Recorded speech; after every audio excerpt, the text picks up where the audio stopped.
pour une toute nouvelle vidéo, une vidéo dans laquelle je vais vous partager du coup mon menu pour la semaine ainsi qu'un retour de course et surtout une vidéo où je vous partage la recette du pain maison que je fais entre 1 à 2 fois par semaine. C'est une recette qui, vous le verrez, est très simple. Il n'y a pas besoin d'avoir de robot de cuisine, juste les ingrédients qu'il faut et il n'y en a pas beaucoup. Un petit peu de patience, même pas besoin de pétrir pendant des heures et vous verrez que c'est vraiment, enfin moi voilà, ça fait déjà plusieurs fois que je le fais, ça fait déjà depuis le début d'année je fais cette recette, donc ça fait déjà quelques mois, j'ai eu le temps de peaufiner, des fois ça n'avait pas bien pris, des fois j'avais tué ma levure parce que ça peut arriver, tout est dans la température de la levure boulangère. Et du coup vraiment maintenant c'est vraiment quelque chose, quand je le fais, il ne fait pas un pli. Voilà, ça dépanne bien quand vous n'avez pas le temps d'aller à la boulangerie ou tout simplement la flemme, ou quand vous vous rendez compte que vous avez prévu de faire à manger le soir, qu'il va falloir du pain et que vous n'en avez pas. Donc je conseille quand même de prévoir 3 heures devant soi pour le faire. C'est pas le faire le plus long, c'est vraiment la pousse et ensuite la cuisson. Mais voilà, si jamais vous voulez tester et vous lancer là pour le faire, prévoyez de le commencer soit en début de matinée, soit en début d'après-midi pour l'avoir pour le midi ou pour le soir en fonction. Voilà, je vous laisse tout de suite avec la suite de cette vidéo et on se retrouve juste après. Pour faire mes menus, j'applique la méthode de je regarde ce qui me reste dans mes placards et je prends ce qu'on aime bien manger assez régulièrement. Et voilà, je fais en fonction de tout ça. Ça permet déjà d'être organisé, de pas s'éparpiller et surtout d'éviter les dépenses inutiles et le gaspillage alimentaire. Voici un aperçu du menu de la semaine. Donc je commence à partir de mardi et je vais jusqu'au lundi suivant. Voilà, après ça peut aussi changer en fonction des envies bien sûr, mais c'est pour avoir un ordre d'idée et pour ne pas s'éparpiller lorsqu'on fait les courses. Voilà, donc là clairement je vais faire avec ce que j'ai déjà dans mes placards et au congélateur. Là c'est pareil, j'ai pas mal ce qu'il faut. Ici aussi, une pizza, il faut que j'achète 2-3 choses. Enfin voilà, je vais essayer de bien m'organiser. Normalement, ça devrait le faire. Je devrais pas non plus avoir trop de choses à racheter. Donc là, du coup, je vais faire le drive et on fera un petit bilan après. Forcément, bon, il y a des choses à rajouter à côté. Et puis voilà. Ah oui, il faut que je note ici les goûters parce que j'ai envie de tester des petits feuilletés aux pommes. Là, j'ai pas mal de pommes. Donc il faut que je regarde ça. Je vais noter tout ça. Et ensuite, c'est parti pour faire le drive. Voilà, j'ai rajouté les feuilletés aux pommes et les mini brownies parce que j'avais bien envie de faire ça. Donc voilà, c'est pour me le noter pour la semaine, pour y penser. Donc voici mon retour de course. Du coup, je suis allée récupérer le drive. Donc j'en ai eu pour 94 € au total. Voilà, j'ai arrondi puisque c'était 93 et quelques. Il y a juste le poulet qu'on fera, parce qu'on fait poulet rôti dimanche, que je prendrai en fin de semaine. Voilà, donc je pense qu'il faut rajouter 10-15 € supplémentaires en fonction du poulet. Voilà, parce que je le prends du coup directement à la ferme. Voilà, donc bon, ça c'est petit-déj. Les goûters, donc là il y a 2 boîtes. Voilà, les petites cochonneries à grignoter. Les yaourts pour Timothée. J'ai repris du bouillon de légumes parce que là j'en mets pas mal dans les soupes et donc bon, ça part assez vite à cette période. J'ai repris des œufs, du sucre pour les gâteaux, voilà, de la sauce tomate, des olives. J'ai repris des pâtes et il y avait une promo, enfin non, il y avait de l'avantage carte sur les Spetzel et j'adore les Spetzel, c'est trop bon. Le lait pour Timothée, bon ça, déjà ça déjà il y en a pour 15 €, donc voilà, le prix d'un poulet. Là il y a des poires, j'ai repris des bananes, des champignons, voilà, du pain. Ensuite, des pommes de terre parce que j'en avais quasiment plus. Des sucrines, ça quand je fais des feuilletés, des quiches ou autres, c'est bien pour accompagner. Voilà, donc là le fromage qui servira pour les croque-monsieur. Du rondelet, fromage de chèvre, 2 pâtes feuilletées, la mozzarella, le gruyère, de la semoule parce que j'en avais quasiment plus et du coup fallait que je refasse un petit stock. Là-bas du coup vous avez de l'emmental, 6 tranches de jambon, le jus de pomme, les couches, la pâtée pour le chat, voilà. Là ça c'est pour Nathan, c'est des laits saveur fraise parce qu'il aime bien ça des fois le matin ou au goûter. J'ai repris des desserts, clairement c'est pas pour moi parce que j'en mange quasiment pas, donc tout ce qui est viennois et ça c'est le plaisir de Nathan. De la crème liquide en plus de la crème épaisse qui est juste là. Du fromage blanc le matin pour accompagner le granola et puis le pain de mie pour les croque-monsieur. Voilà, en sachant que par exemple moi je voulais pas de la crème comme ça, je voulais de la crème entière en rupture sur le site. C'est pareil, là je voulais pas la Bio Village, je voulais la marque Leclerc en rupture. Ça, le fromage blanc aussi, là j'ai pris l'éco, donc il y a 1 kg. 1 kg, on n'a jamais testé. Bon, j'ai regardé les avis, les gens disent qu'il est pas mal. Donc bon, on va tester. Mais ça c'est pareil, je prends pas celui-là d'habitude, je prends la marque Leclerc mais pas celui-là. Et il y avait plus. Bref, qu'est-ce qu'il y avait d'autre aussi comme ça que les champignons c'était pas ceux-là que je voulais mais il n'y en avait plus. Le jus de pomme pareil. Ah oui, la semoule c'était pas celle-là que je voulais mais c'est pas grave, ça reste de la Après semoule. Le Leclerc où je fais mon drive est quand même bien fourni. C'est pareil en fait, le sucre je voulais du daddy et puis il est plus. Enfin voilà, il y a normalement pas mal de choix, mais c'est vrai que des fois quand je fais mes courses, il y a plein de choses que je prends habituellement, comme par hasard, et il n'y a plus, donc je dois faire avec autre. Mais bon, en tout cas, il me manque rarement des articles, c'est ça l'avantage, parce que il y en a certains, des fois, il manque toujours un truc, donc là, c'est pas le cas. Enfin voilà pour ce retour de course, donc du coup, tout ça pour 94 €.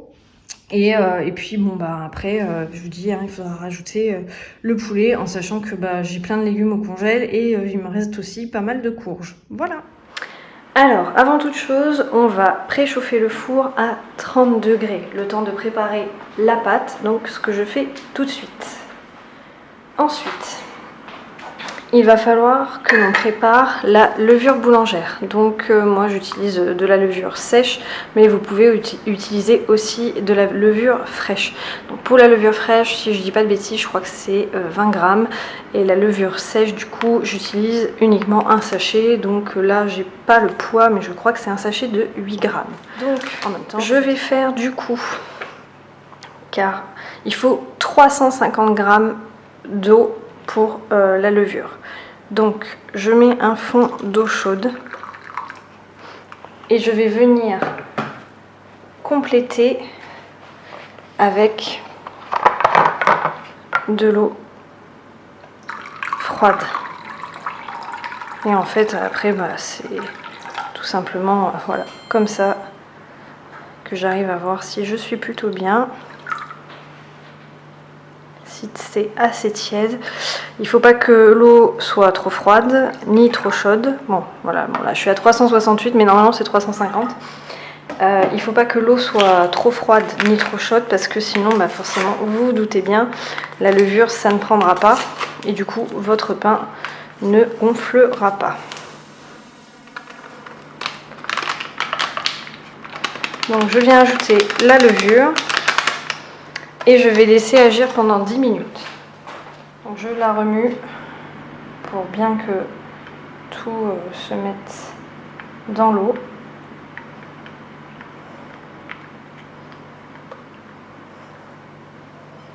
Et je la laisse de côté le temps qu'elle prenne. On va préparer le reste. Donc il nous faut 500 g de farine.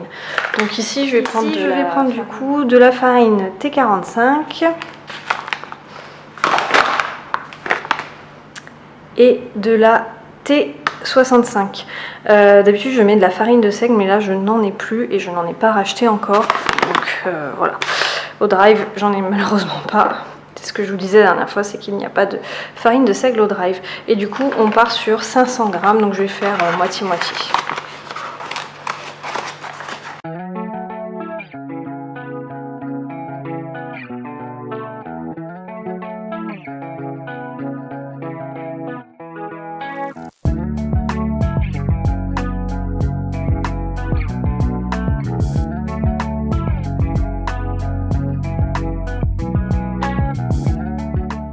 la farine, on va venir rajouter le sel. Donc le sel, il faut 10 g de sel.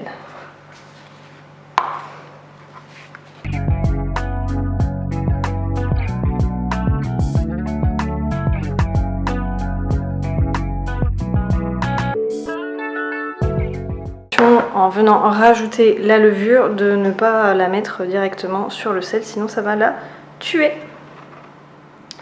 Une fois que la levure est prête, du coup on va venir l'ajouter. Hop. D'ailleurs, j'en mets dans la cuillère, j'essaie de bien tout faire tomber. Voilà, je l'ai remué. Et je vais venir du coup l'ajouter à ma farine. Et là, je vais venir tout simplement remuer.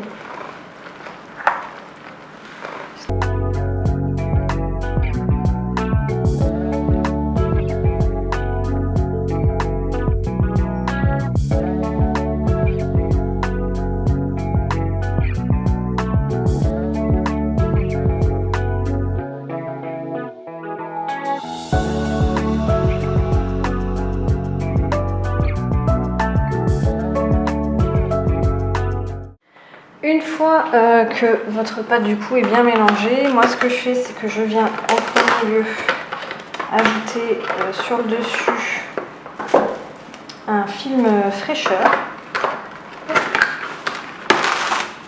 histoire de bien la couvrir.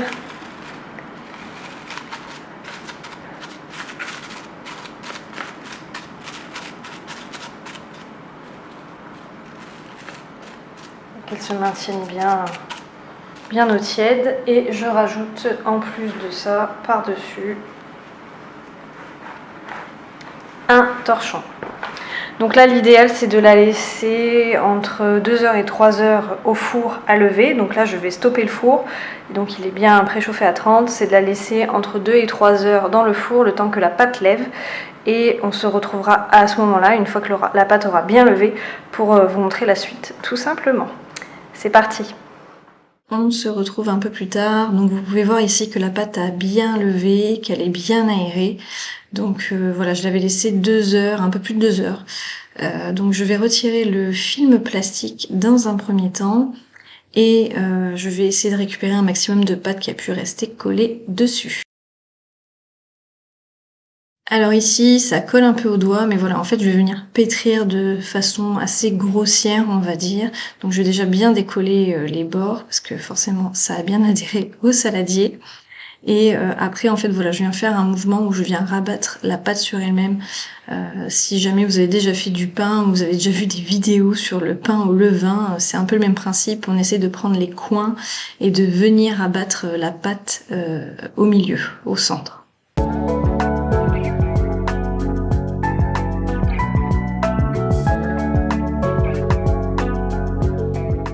Donc juste après, pour ce pain, du coup, j'avais fait le choix de rajouter des noix. Donc il y en a certaines que je concasse entre mes doigts, et puis d'autres que je laisse entières, hein, comme vous pouvez le voir.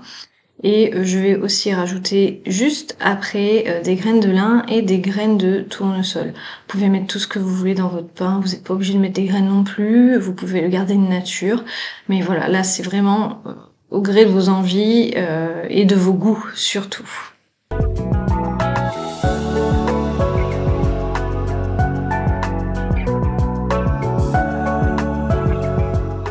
Ensuite, je vais venir déposer ma pâte donc sur une plaque avec du papier sulfurisé. Voilà, je la dépose comme elle tombe, hein, clairement. Là en plus, elle colle beaucoup, et la farine étant différente, elle a tendance à s'étaler. Et je vais aller la mettre au four préchauffé à 220 pendant 45 minutes. Donc à adapter en fonction de votre four, vous pouvez chauffer jusqu'à 240. Et voici le pain le soir au moment du repas. Donc comme vous pouvez le voir, il est bien doré, il a fait une belle croûte. Donc en général, il fait pas un pli, donc là le lendemain il reste qu'un tout petit bout. La mie est aérée, bref, le pain parfait. N'hésitez pas à me dire si cette vidéo vous a plu, si vous avez envie de reproduire cette recette, ou si vous-même avez votre propre recette de pain. En tout cas, je vous dis à très vite.